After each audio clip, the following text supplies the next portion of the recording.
From mysterious conspiracies to the dark truth behind red rooms, this is the Deep Web Explained.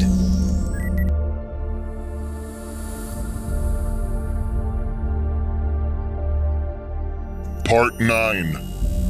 Origins.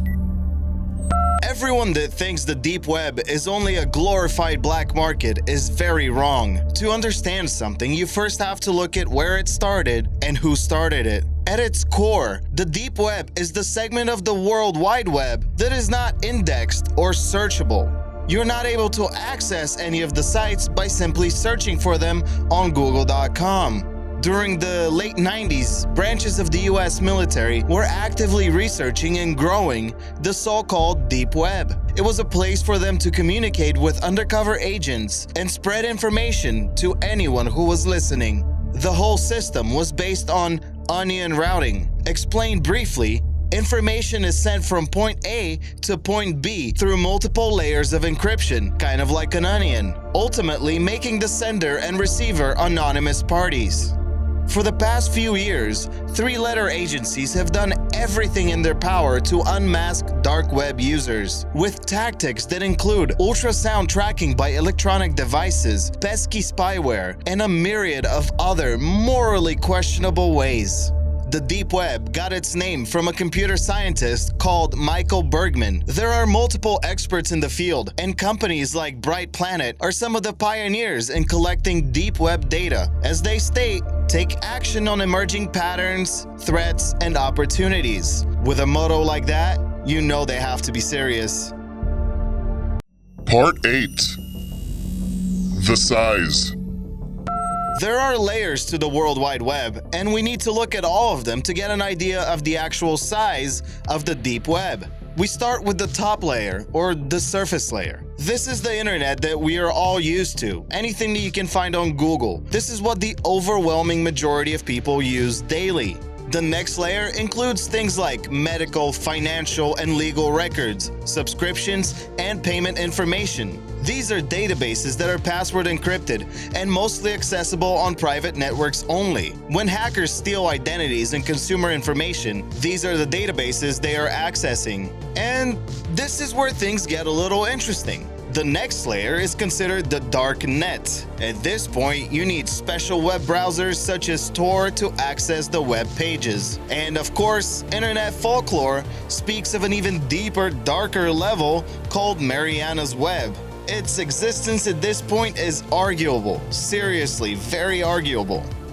When all of this information is taken into account, some companies estimate that the size of the deep web is about 400 times larger than the surface web. Put in percentage terms, it accounts for 96% of the data on the whole internet. Part 7. Cryptocurrencies. Now that we know what the basics of the deep web are, we can dive into Bitcoin, or the official currency of the dark web. The creator of Bitcoin has managed to remain anonymous since 2008. The pseudonym used by the creator or creators is Satoshi Nakamoto. I've gone into much more detail about him in a previous video that I will link to at the end of this one.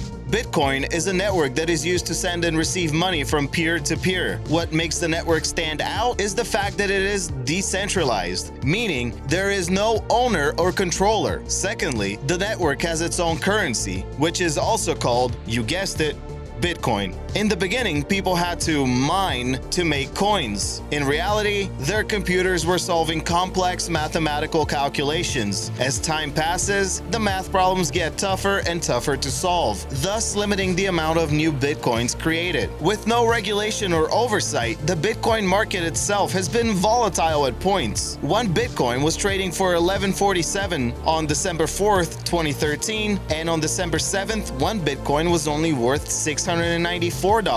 That is a 60% change in only 3 days. But that's just a drop in the bucket.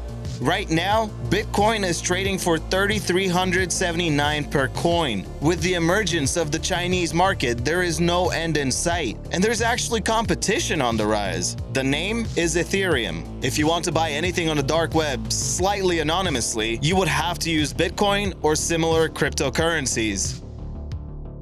Part 6. Arrests. Many people have been arrested because of their nefarious use of the deep web, from hackers that gained access to private information to managers of child pornography sites. And in between those, hundreds of people have gotten popped for selling or buying drugs and guns. Some notable arrests would be Ross William Albright, the creator of the Silk Road Marketplace. He is currently serving life in prison. A hacking group that stole over $25 million from financial institutions was busted in Russia. They're still awaiting trial. The FBI's Operation Pacifier has led to the arrests of more than 135 people in 18 states. Some of the people arrested were well-respected members of their communities and were white-collar professionals. The FBI says the operation is not over yet, and there will be many more arrests to come. More recently, Operation Bayonet targeted multiple markets that were all shut down. Part 5. Drugs. It is no secret that the main reason people venture onto the deep web is the purchase of drugs. Many marketplaces have come and gone, but none had the popularity or success of the Silk Road. The website had many different vendors that were selling any type of drug you wanted, from MDMA to cyanide. They really had everything. Monthly transactions were estimated at around $15 million. It was not a small market. When the FBI shut it down, they seized over 144,000 bitcoins from Ross Albright, the site's owner. After the successful bust, a lot of similar marketplaces stole all the bitcoins their users had deposited and closed up shop. Eventually, the Silk Road 2.0 was opened and of course busted. Then there was Alphabay, which was shut down in July 2017, Valhalla, which is considered dead, but there are markets that are still active and getting pretty big. Part 4. Gore.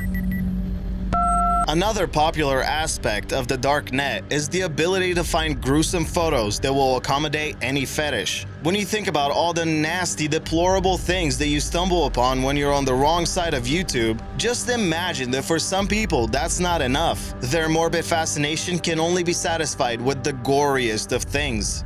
Thus, they venture to the dark side. Part 3. Guns. Guns, guns, and more guns. When you live in a country where owning weapons is illegal, most people decide to turn to the internet for their needs. Within the deep web, there is no regulations or background checks. Anyone can purchase pistols or automatic rifles. The most recent tragedy linked to a deep web purchase was this shooting in Germany. The 18-year-old gunman shot up a shopping mall and killed 9 people with a gun he purchased online.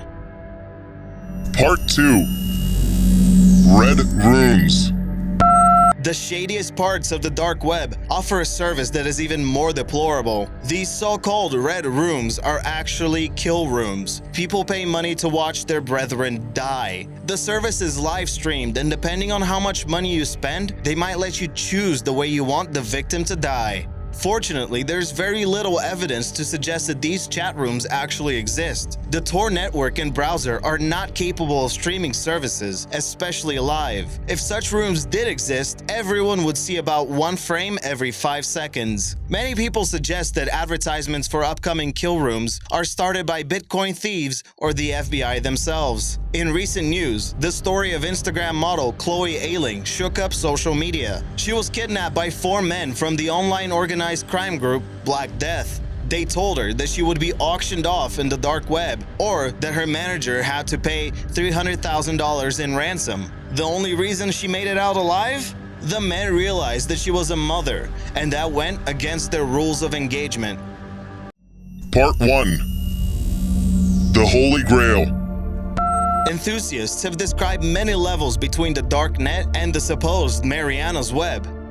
This is the part of our deep web story that takes the most will to believe. All the secret files in the world, every government evaluation or screw-up ever made, the truth about Roswell, who actually shot JFK, supercomputers, quantum computers, the Illuminati, artificial intelligence, Tesla's weather weapons, the location of Atlantis, whatever information you would have ever wanted, it has it. My gut tells me this is just a wild conspiracy theory, that most of the things I mentioned don't even exist. In the end, everyone has their own opinion about what you can find in the deepest, darkest corners of the internet. But you can't help and wonder, could it all possibly be true? Check out the featured comment below, subscribe for more World Unearthed, and I'll see you in the next video.